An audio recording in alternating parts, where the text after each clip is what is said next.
Welcome to our Mad Men series. This episode, Josef Stalin. The towering figure of the 20th century who is known for millions of deaths, this madman is often compared with Adolf Hitler for all the suffering he caused. This is Josef Stalin, dictator of the Union of Soviet Socialist Republics, known as USSR from 1929 to 1953. Stalin ruled by terror with a totalitarian grip, eliminating anyone who might oppose him. Welcome to this episode of our Mad Men series. Today, we will be utterly portraying all the insane and psychotic things he did. So let's start from his early life to psychosis. Many believe that he is of Russian origin, but that is not true. He was born Joseph Vissarionovich Jugashvili in Gori, Georgia, December 18, 1878. When he was in his 30s, he took the name Stalin from the Russian for man of steel. He was grown the worst way possible. He was born to a poor family. His father was a drunk cobbler and his mother was a washerwoman. He was bullied by other children of his age. His father also contributed to his suffering and would constantly beat him up. At the age of 7, he caught smallpox and had a breathing scar on his face. His left arm was slightly longer than the other. The psychosis stage of his life started when his mother sent him to a seminary in the Georgian capital in December 1895. His mother dreamt of him becoming a priest, but he turned out to be the absolute worst. In school, he rebelled against the given scriptures and started reading forbidden books like Karl Marx. He later joined a local socialist group and became an atheist. Thanks to the bad character, he was expelled from the seminary because of not attending the exams. The underlying political grounds. Josef Stalin joined the political underground in 1900. He was known for fueling labor demonstrations and strikes in the area of Caucasus. He then exclusively pushed foolish workers into bloody clashes with the Caucasus police. During the Great Split of the Russian Empire into two wings, Menshevik and Bolshevik, he became a disciple of Vladimir Lenin by joining the Bolshevik wing. Stalin joined the Marxist Russian Social Democratic Labor Party. Stalin did all sorts of bad things for Lenin to raise funds.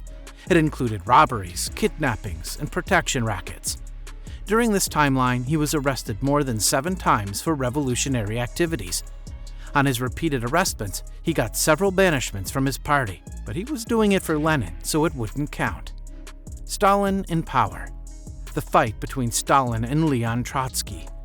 When the great leader Lenin died in 1924, Alexei Rykov became the chairman of the council.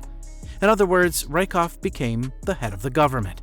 Stalin, on the other hand, immediately set on promoting himself as the only true political successor of Lenin. By the end of the 1920s, he had established his reputation as the supreme leader of the party. During all this turmoil, a bitter political struggle broke out between Stalin and Leon Trotsky, his fellow party member in the Bolshevik Party. Trotsky was more idealistic than Stalin, and the late Lenin had also said before his death that Stalin should be replaced by Trotsky. But in 1928, Trotsky was exiled and deported from the Soviet Union. When this wasn't enough, Stalin had him assassinated in Mexico City 11 years later. Stalin's push for industrialization and reinforcement of power. Joseph Stalin feared that communism would fail if it didn't revolutionize properly. So he felt an intense need for modernizing the Soviet Union. For that purpose, Stalin initiated a ruthless 5-year plan to industrialize the country in the late 1920s. Under Stalin, the Soviet Union was transformed from a peasant society into an industrial and military superpower. The country grew tremendously. The production of coal, oil, and steel grew proportionally, and the economic growth was exponential. But the question is, at what cost? During his brutal reign, he ruled by terror, and millions of his own citizens died. The civilians were forced to leave their homes to work in the factories. The laborers were treated unfairly. They were given no wages and were provided with minimum food. They weren't even given a proper place to sleep. Those who refused to work were executed in front of everyone. It is believed that in this industrialization process, at least 5 million people have died. Some of them were from execution, while the others died from excessive work. His development plan was centered on government control of the economy and included the forced collectivization of Soviet agriculture, in which the government took control of farms. Millions of farmers refused to cooperate with Stalin's orders and were shot or exiled as punishment. The forced collectivization also led to widespread famine across the Soviet Union that killed millions. He expanded the powers of the secret police and encouraged citizens to spy on one another, and had millions of people killed or sent to the Gulag system of forced labor camps. During the second half of the 1930s, Stalin instituted the Great Purge, a series of campaigns designed to rid the Communist Party, the military, and other parts of Soviet society from those he considered a threat. His elder soldier son. In 1904, he married a Georgian girl, Ekaterina Svanitz. Although she died after 3 years, she gave birth to Jacob, the eldest son of Stalin. Stalin treated him way worse than his own father treated him. He would treat his son with disrespect. After his son's failed attempt at suicide, he constantly kept calling him a weakling. But then it all fell down to World War II, when Jacob joined the Red Army as a soldier. In the early stages of the Nazis invading the Soviet Union, they captured him. He either surrendered or was captured by the Nazis. But Stalin believed that he surrendered. So when they proposed to free him in a swap for another prisoner, he clearly refused. His poor son then died in a concentration camp in 1943. World War II and Stalin. At the very start, Adolf Hitler and Joseph Stalin signed a German-Soviet non-aggression pact in 1939. In the pact, it was principally decided that they won't show aggression towards each other. Stalin then began invading parts of Poland, Romania, the Baltic states of Estonia, Latvia, and Lithuania. When Stalin launched the invasion of Finland, Nazi Germany broke the non-aggression pact in 1941, and in June the same year they invaded the USSR.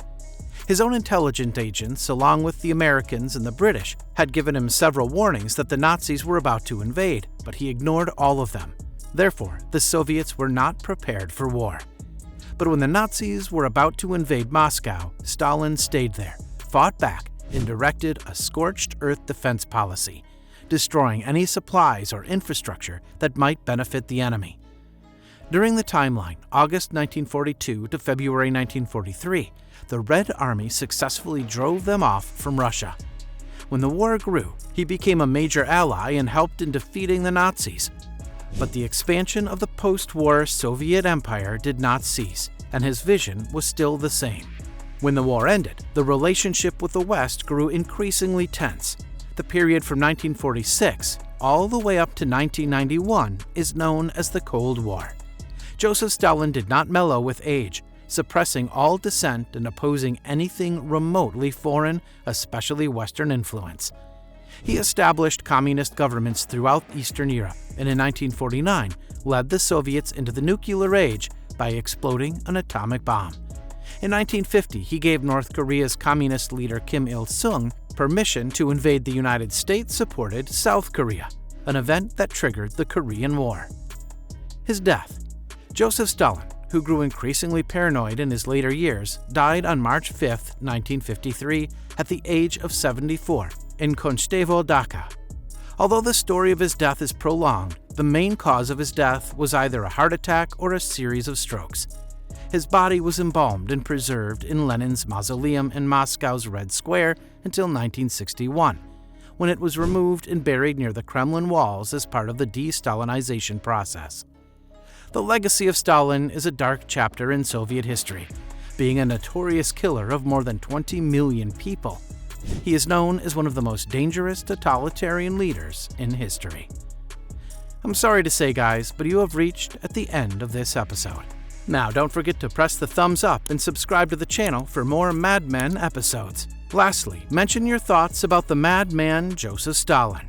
See you at the next episode.